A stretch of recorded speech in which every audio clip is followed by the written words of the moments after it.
देखो cyclic structure of glucose.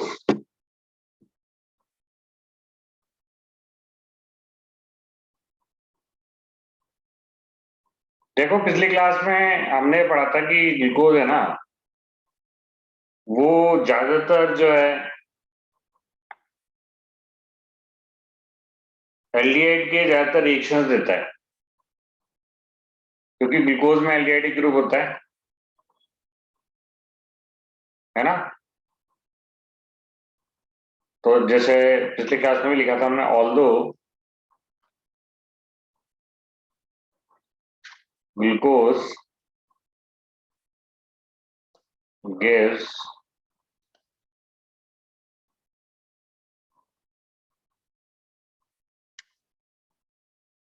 most of the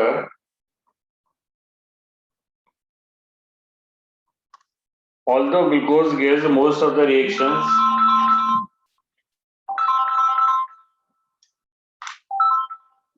hello, हाँ कर लो।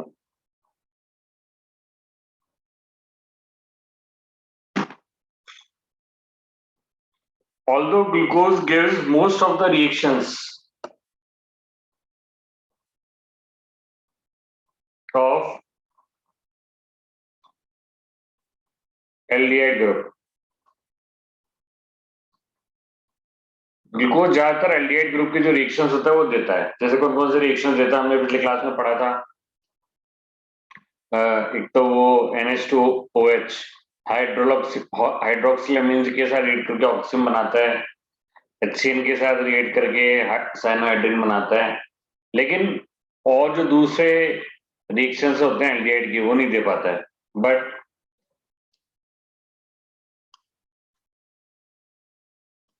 It does not react with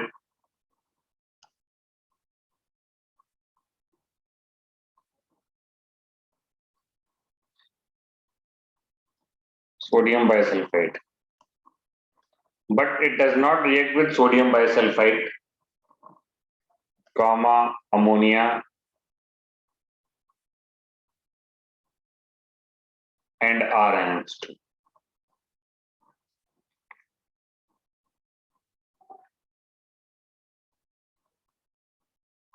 ठीक है ना, सोडियम बाइसल्फाइड अमोनिया और एमीन के साथ रिएक्शन नहीं देता है कौन, ग्लूकोज। ऑल्दो इसमें एल्डिहाइड ग्रुप है, फिर भी ये वाले रिएक्शन नहीं देता क्योंकि एल्डिहाइड तो रिएक्ट करता है इनसे, और ग्लूकोज में ये एल्डिहाइडिक ग्रुप है फिर भी ये रिएक्शन नहीं देता। ठीक है,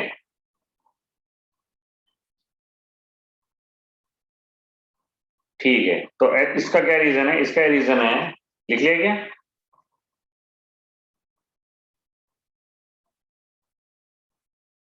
टॉलन और फेलिंग वाला तो देता ही है, वो वाला तो रिएक्शन देता ही है glucose.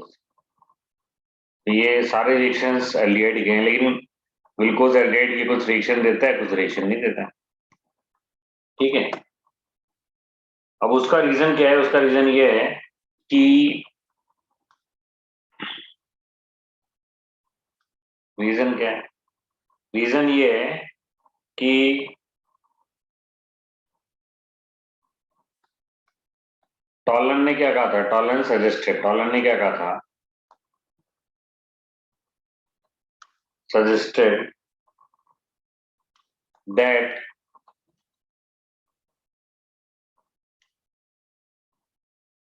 Glucose doesn't have open chain structure. जो ओपन चेन स्ट्रक्चर था ना, उस रूप में एग्जिस्ट नहीं करता है, वो साइक्लिक रूप में एग्जिस्ट करता है। Tollens suggested that glucose doesn't have open chain structure.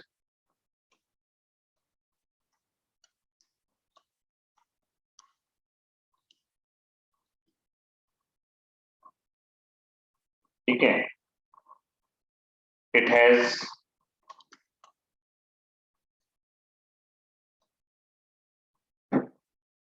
Cyclic structure.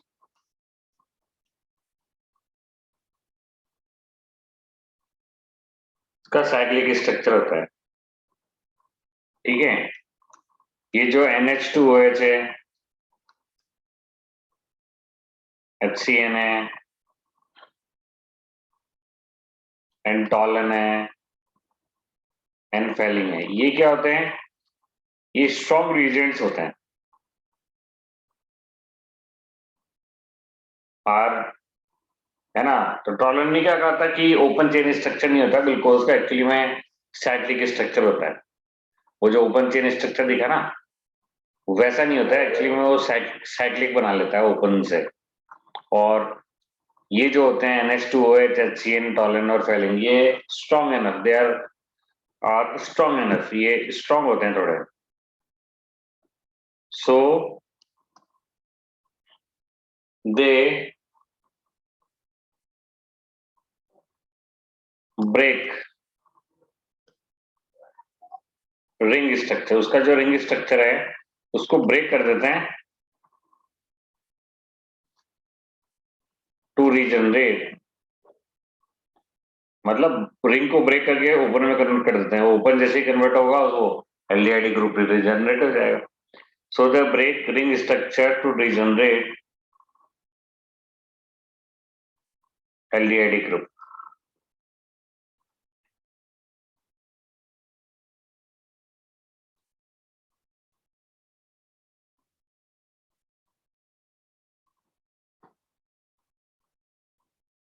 ठीक है,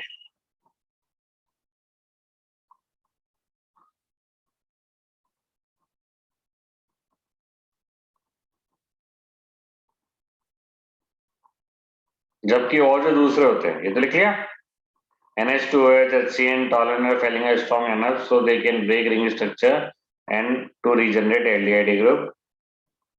ठीक है, एल्डिहाइड ग्रुप रीजनरेट हो जाएगा तो मतलब ये इसके साथ रिएक्शन देंगे। बट वाइल वाइल ये आपका सोडियम बाइसल्फाइड है,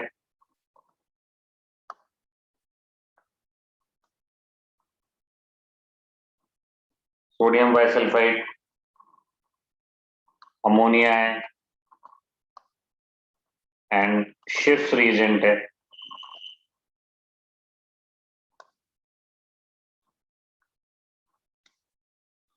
are not strong enough, are not strong enough, so they can't break ring structure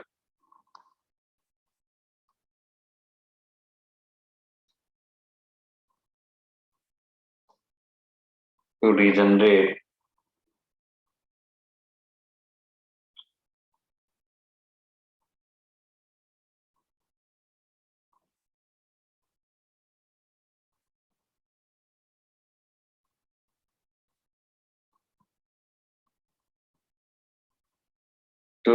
aldehyde group। Aldehyde group regenerate ही नहीं होगा तो फिर ये कैसे रिएक्ट करेंगे उसके साथ? आगे ना बात समझ में?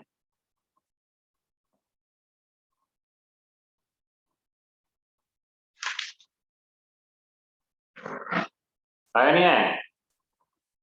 तो अब हम पहले तो ओपन चेन स्ट्रक्चर बनाएंगे और फिर उससे रिंग चेन जो साइक्लिक स्ट्रक्चर है वो बनाएंगे। ठीक है ना, देखो कैसे बना।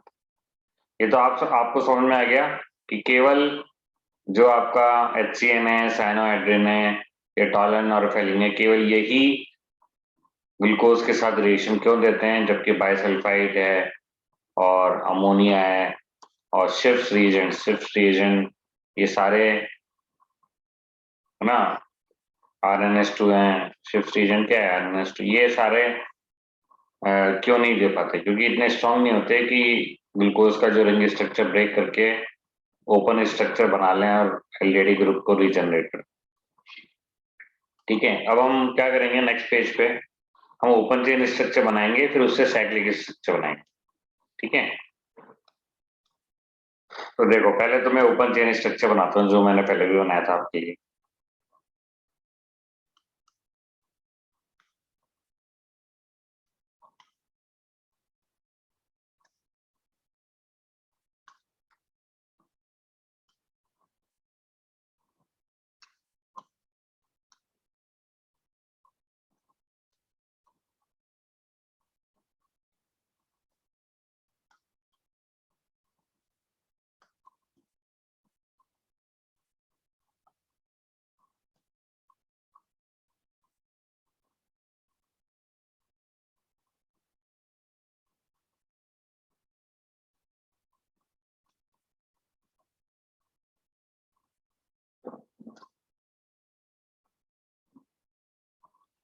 ये देखो ओपन चेन स्ट्रक्चर,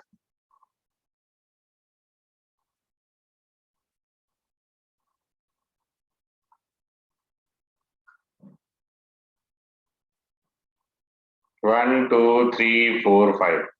अब ये क्या कर लेगा, ओपन चेन स्ट्रक्चर है ये आपके, open chain structure of decompose.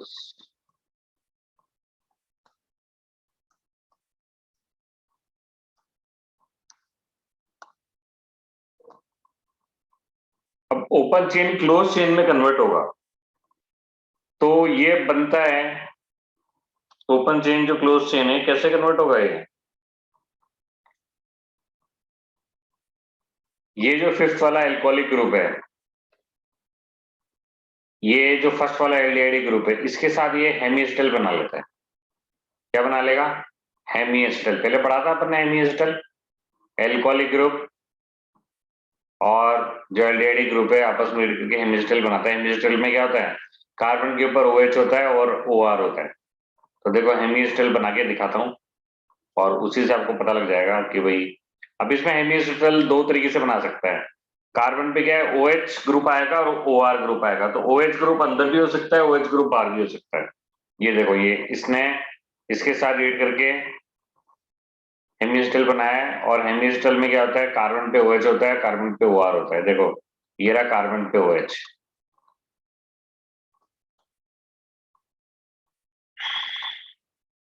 ठीक है, अभी और समझाता हूं मैं आपको। ये फर्स्ट वाला एल्डिहाइड ग्रुप है, ये हेमिस्टल में कन्वर्ट हो चुका है। ये सेकंड वाला कार्बन है, ये थर्ड वाला कार्बन है, ये फोर्थ वाला कार्बन है। One two three four.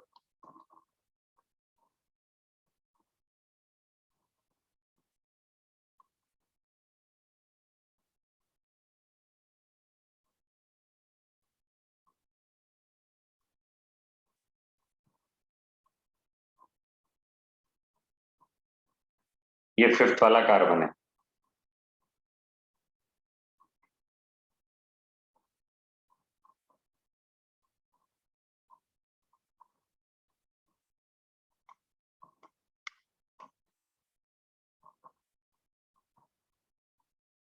One two three four five, और ये एंजिटल आपका तैयार हो गया।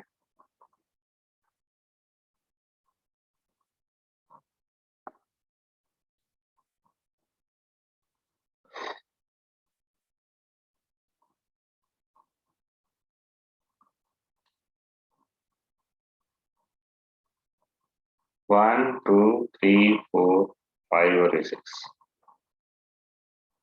ये पांचवे कार्बन से तो बन रहा है।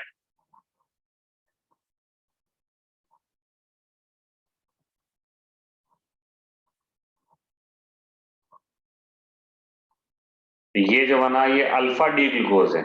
अल्फा में OH अंदर होता है, समझ में आई नहीं है, देख लो। इस कार्बन पे एक तो OH ग्रुप है और एक ये O, और ये कार्बन रहा है, ईथर ईथर ग्रुप है। तो हेमिस्टल में क्या पढ़ा था, कार्बन पे OH और कार्बन पे ईथर ग्रुप है। ये रहा O और ये रहा R, एल्किल ग्रुप है ना ये, अल्फा डी ग्लूकोज। यूरा समझ में आया क्या? यस। देख लो, एक कार्बन, दो कार्बन, तीन कार्बन, चार कार्बन, पांच कार्बन, छह कार्बन। फिफ्थ वाला जो एल्कोहलिक ग्रुप था और फर्स्ट वाला जो एल्डिहाइड ग्रुप था, इन दोनों रेड करके एक हेमिएस्टल बना लिया। बनाया नहीं बनाया हेमिएस्टल? हेमिएस्टल में क्या होता है, कार्बन पे OH और कार्बन पे O और R, ये रहती है।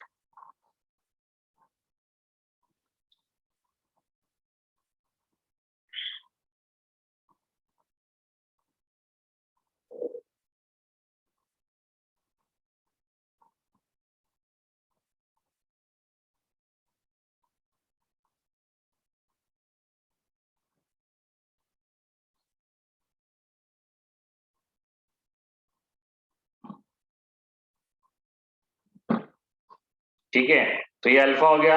अब OH बाहर भी रह सकता था, तो बीटा डी ग्लूकोज हो जाता, बीटा में इतना सा है, OH बाहर आ जाएगा बस, और कोई फर्क नहीं है, क्योंकि दोनों पॉसिबिलिटी होती है इसकी। OH अंदर भी हो सकता है, OH बाहर भी हो सकता है।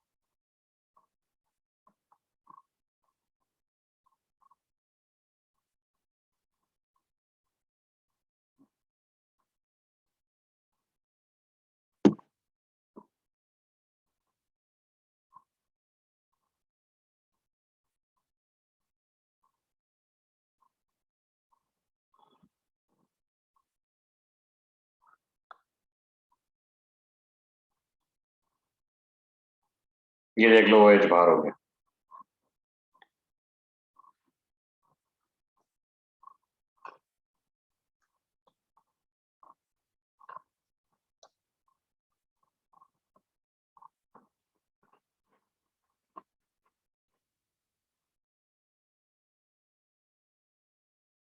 यहाँ कोई कार्बन वार्बन नहीं है,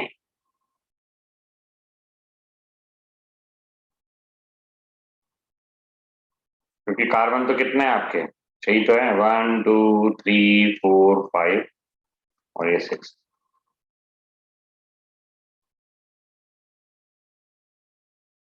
ये देखो इसमें OH बाहर की तरफ है, तो ये beta D glucose, cyclic structure of glucose हो गया। तो cyclic structure of glucose alpha form में भी हो सकता है, बीटा फॉर्म में भी हो सकता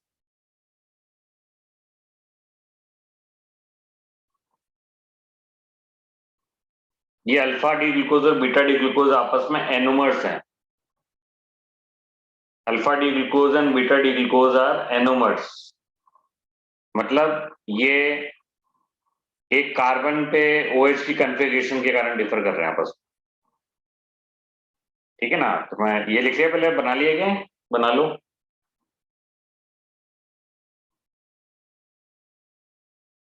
यस।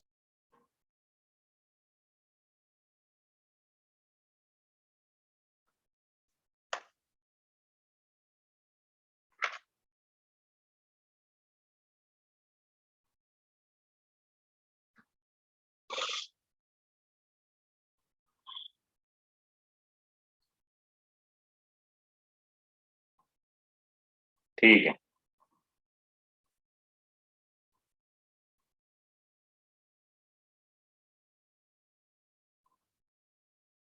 तो लिखो the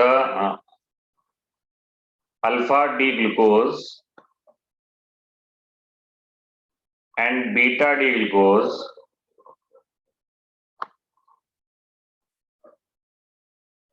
are called anomers because they differ in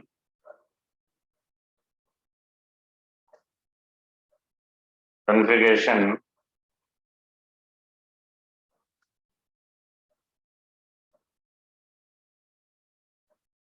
only at one carbon. Alpha D glucose and beta D glucose are called anomers. Anomers कहलाते हैं because they differ in configuration only at one carbon. एक carbon पे ही जो configuration है होता है उसमें differ करता है। और ये जो कार्बन है जो कि C1 है, जो इधर फ्रक्टोज में ये वाली चीज C1 C2 होगी, दिस कार्बन जहां वो डिफर कर रहे हैं,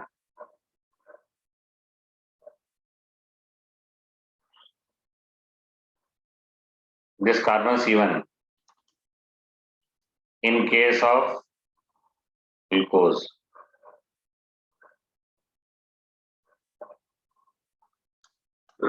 अब फ्रक्टोज में C2 पे डिफर करेंगे, देखना, this carbon C1 in case of glucose and C2 in case of fructose.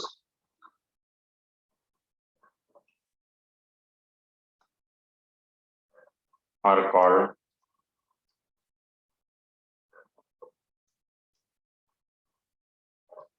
anomeric carbon. ये कार्बन क्या कहलाता है, anomeric carbon.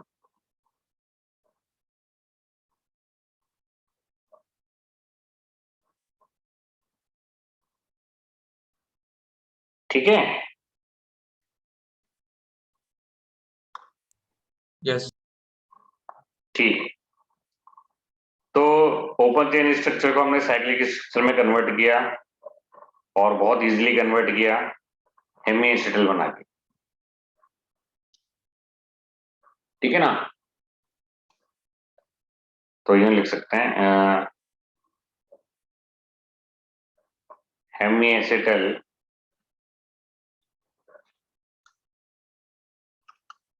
in case of glucose is found between hemiacetal in case of glucose is formed between fifth और ये लिख सकते हैं hemiacetal in case of glucose is formed between OH of fifth carbon and CHO at first carbon.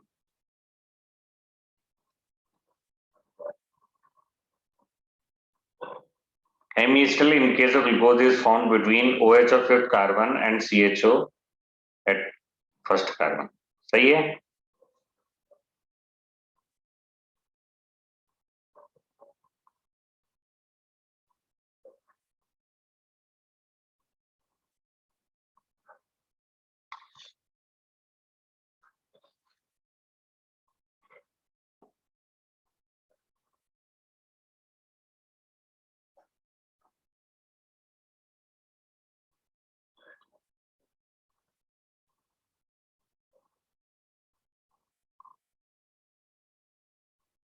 ठीक है ना?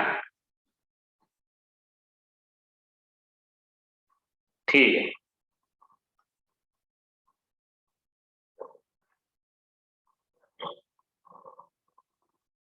और जो है आपके हेमीएसिटल में क्या होते हैं? हेमीएसिटल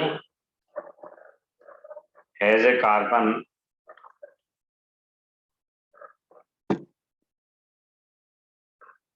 hemiacetal has a carbon which has a OH group and OR group. यही तो देखा भी आपने, उसी कार्बन पे OH था और उसी पे वो OR था. ठीक है ना? Hemiacetal has a carbon which has a OH group and OR group. तो आपको वो OR ग्रुप कहाँ है? OR ग्रुप ये रहा O और ये रहा कार्बन.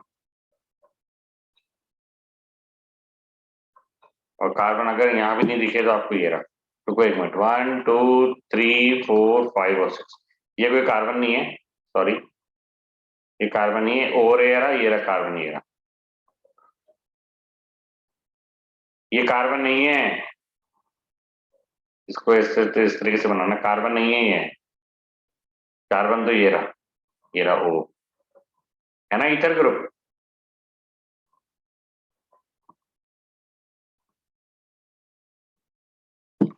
आ गया समझ में?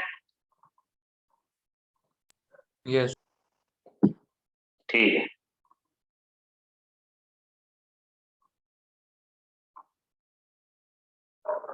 फिर एक सेकंड रुकना.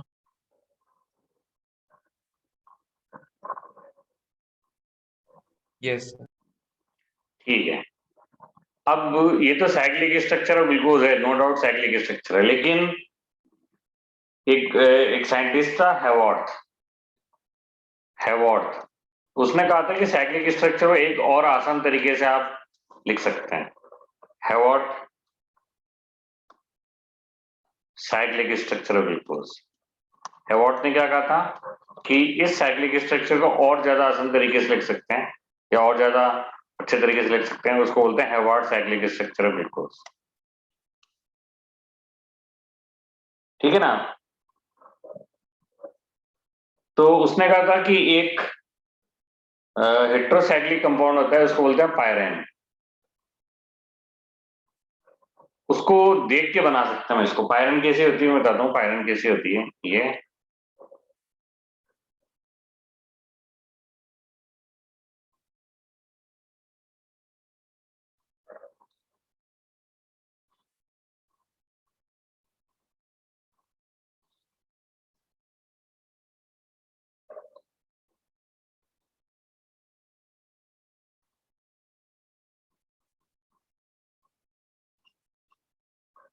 इधर हैवर्थ साइक्लिक स्ट्रक्चर ऑफ ग्लूकोज.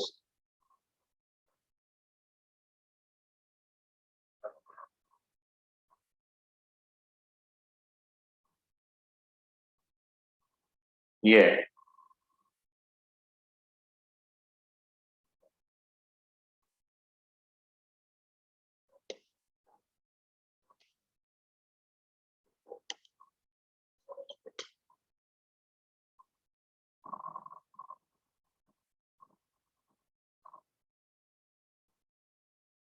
ये पायरेन है।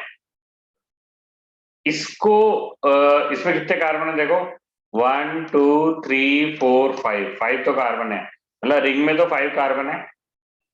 और यहाँ अपन ने क्या देखा था, रिंग में भी 5 ही कार्बन थे। देखो देखो रिंग देखो, एक दिख रहा है, 1 2 3 4 5, देख लो। ये जो रिंग है 5 कार्बन है, 1 ऑक्सीजन है। और यहाँ भी 5 कार्बन है, 1 2 3 4 5 कार्बन, 1 ऑक्सीजन है। तो हम उसको इसमें कन्वर्ट कर सकते हैं, ठीक है ना। उसको इसमें कन्वर्ट कर सकते हैं, वो जो उस स्ट्रक्चर को इस फॉर्म में हम कन्वर्ट कर सकते हैं। देखो कैसे करेंगे, इसका ट्रिक है, जो OH अंदर है वो नीचे आ जाएगा। ट्रिक क्या है, ये लिख लिया सबने, पायरेन, उसको इस फॉर्म में कन्वर्ट करेंगे। ट्रिक लिख लो, ट्रिक, जो OH अंदर वो नीचे आ जाएगा, सीधी सी बात है।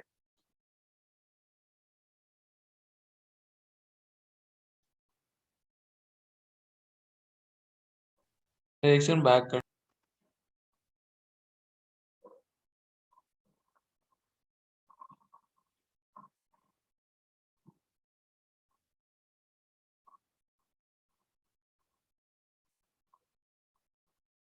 Okay sir.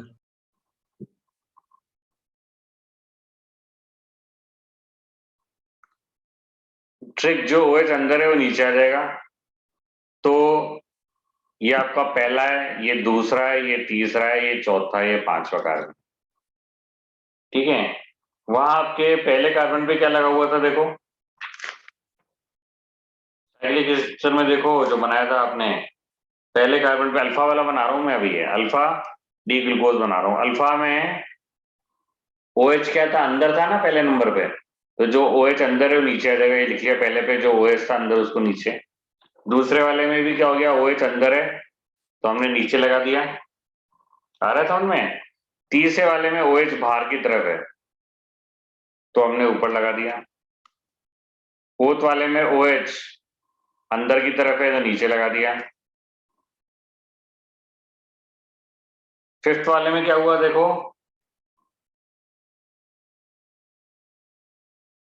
फिफ्थ वाले पे क्या लगा हुआ है, 1 2 3 4 5, फिफ्थ वाले पे CH2OH लगा हुआ है। और वो कहाँ है, अंदर है बाहर है, रिंग के बाहर है। तो अंदर होता तो नीचे लगाते हो, और बाहर है तो ऊपर लगा दोगे। आ रहा है समझ में, देखो कन्वर्ट हो गया। सीधी सी ये ट्रिक आपकी काम करेगी, जो OH अंदर है वो नीचे। अल्फा डी ग्लूकोज देखोगे तो OH पहले वाले में अंदर था, सेकंड वाले में अंदर था, नीचे लगा दिया दोनों केस में। थर्ड वाले में बाहर था तो ऊपर लगा दिया। फोर्थ वाले में अंदर था तो नीचे लगा दिया। फिफ्थ वाले में CH2OH लगा हुआ है बाहर की तरफ, इसलिए ऊपर लगा दिया। ये देखो उस फॉर्म में कन्वर्ट हो गया, ठीक है।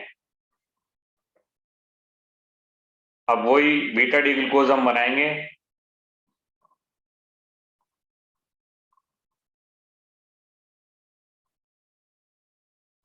बस यही के अंदर आ जाएगा, यहाँ OH कहाँ आ जाएगा, ऊपर आ जाएगा, बाकी वो कोई बने।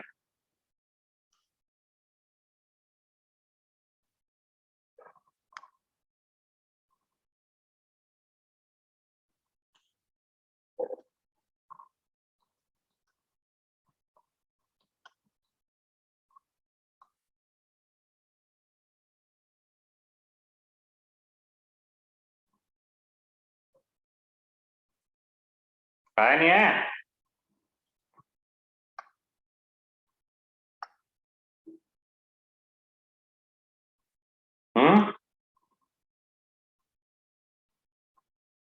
ध्रुव आ गया? Yes sir. Yes sir. ये आपके बीटा डी ग्लूकोज है।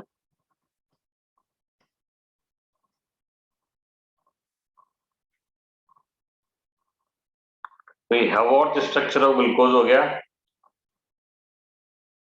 पहले तो साइक्लिक स्ट्रक्चर बनाया जनरल वाला, फिर हैवॉर्थ साइक्लिक स्ट्रक्चर ऑफ ग्लूकोज आ गया।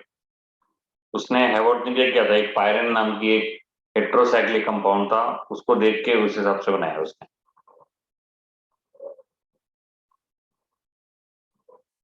ट्रिक मैंने आपको बता दी, जो OH अंदर है वो नीचे आ जाए। ठीक है, अब कल हम करेंगे फ्रक्टोज का। पहले तो ओपन चेन स्ट्रक्चर बनाएंगे, फिर साइक्लिक स्ट्रक्चर बनाएंगे फ्रक्टोज का, और फिर फ्रक्टोज का जो है हैवॉर्थ स्ट्रक्चर, इसी तरीके से हैवॉर्थ स्ट्रक्चर भी बनेगा। ठीक है ना? इसको पढ़ के आना, अभी तक जितना पढ़ा है उसको पढ़ना, और कल फ्रक्टोज का पढ़ेंगे।